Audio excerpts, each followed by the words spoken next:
but I'm not going to say a word, but I will say one thing right now. How about them Cowboys?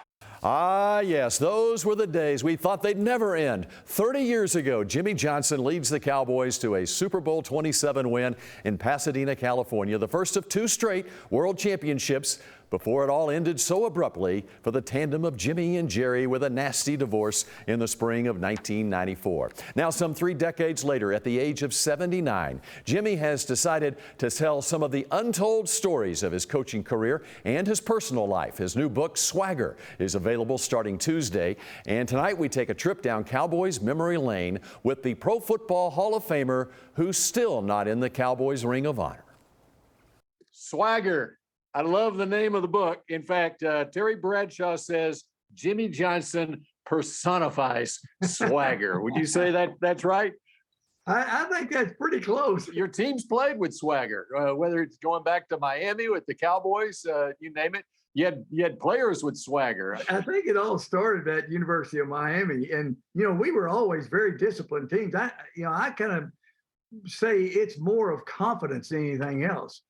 It's kind of like what Michael Irvin used to say. He says, we're going to kick your rear end, and we're going to tell you we're going to kick your rear end. Then we're going to kick your rear end. Then we're going to talk about how we kicked your rear end. Over there on that other field and have some asthma. You're on the wrong field to have asthma. I lied my. Get out of here. Going back to those 90s Cowboys, it takes some swagger to call in to Randy Galloway's radio show a couple of days before the 1993 NFC Championship game and say, we will win the ball game. You can put it in 3-inch headlines. We will win the game. Bill, I didn't think that was going to cause so much furor, We will win the ball game. And you can put it in 3-inch headlines. We will win the ball game. Well, first of all, they asked George Seifert about it. And Seifert says, well, I'll say this, he's got balls. I don't know if they're brass or paper mache. I go into the facility the next day and Emmett says, Coach, you wrote the check. I guess we're going to have to cash it. And that gets back to the title of the book, Swagger, Super Bowls, Brass Balls, and Footballs. That's Jimmy Johnson right there. There's also some swagger, I think, even if you go back to 1989 when the Bounty Bowl and all that stuff, when, right. Your press conference after the game against the Eagles, and I would have found Buddy, but he put his big fat rear end in the locker room. I couldn't find him. Buddy used to give me all kinds of flack, back when we were playing. I would have said something to Buddy, but he wouldn't stand on the field long enough. He put his big fat rear end into the dressing room. By the way, I did see Buddy many years later, and I said, Buddy, I used to give me all kinds of hell, but let me say this. You never won a playoff game. It seems like to me, I got a couple of Super Bowl rings. I love it. See, there's some more swagger right there. Your teams seem to have fun. Is that a good way to describe some of that success? The one thing I wanted to do with all of our players, I wanted them to be enthusiastic. Obviously, I wanted them to be positive and confident. But the other thing is I wanted them to be individuals and kind of, show their enthusiasm and be excited about it. I didn't want them to throw it in the opponent's face. But by the same token, I think some of that enthusiasm and that excitement maybe intimidated some of our opponents. So how fun was it coaching for and working with Jerry Jones? It was exciting. We both were so busy. And in fact, that when he was buying the Cowboys, he told me, he said, listen, you handle all the football, I'll handle all the business and the finances. We'll go back to back and we'll make sports history, which we did. And, he was, working around the clock to pay off that loan those first 2 or 3 years. And of course, I was working around the clock to try to get off of 1 and 15. and so, we actually did, visit back and forth and talk about how we were doing things those first couple of years. And I think probably the fallout, Bill, was, we stopped talking as much as what we did in the early years. And as we stopped talking, I think the communication broke down. And, of course, that's when we had a little bit of a falling out. And you go into detail in it in the book, in fact, chapter 12 of the book, Jerry and Me. How many Super Bowls do you think you could have won if you had stuck around? Well, yeah, I've got a little swagger, so I think we'd have won a bunch more. And we had the youngest team in the league, and so having the youngest team in the league and coming off back-to-back Super Bowls, there was a good shot we was going to win a bunch more.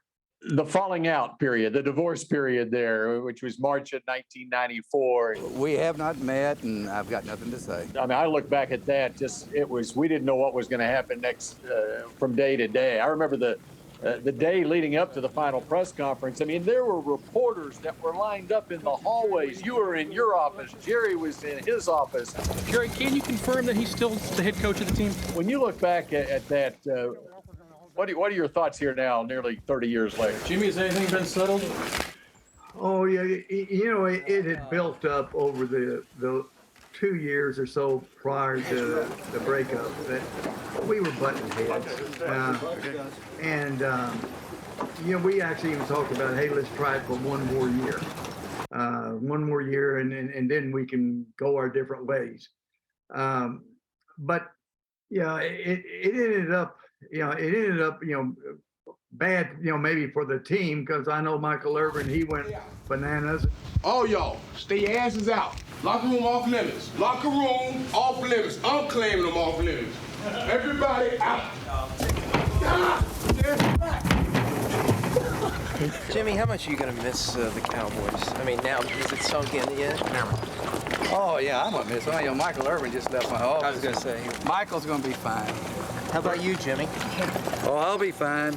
Even Troy Aikman, Troy and I are close friends, and Troy was having dinner here at my home back, 8 or 9, 10 years ago.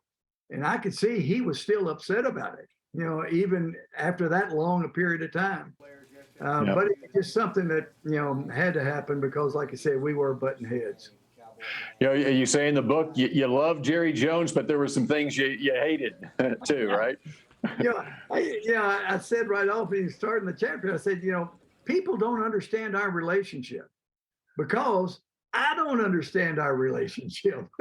And, I'm sure if I saw Jerry today, we would hug each other and laugh and cut up and tell old stories. But it's usually a day-by-day thing. I think everybody's kind of gotten a kick out of Jimmy and Jerry and thinking that we were at each other's throat. When you win these kind of things, the only thing you're going to do at each other's throat is hug it. Now, he has said publicly, even on the set there at Fox with you, that you're going into the Ring of Honor someday. Are you wondering whether that's really going to happen or not? Well, I said on the set, I said, while I'm alive, and so I don't know.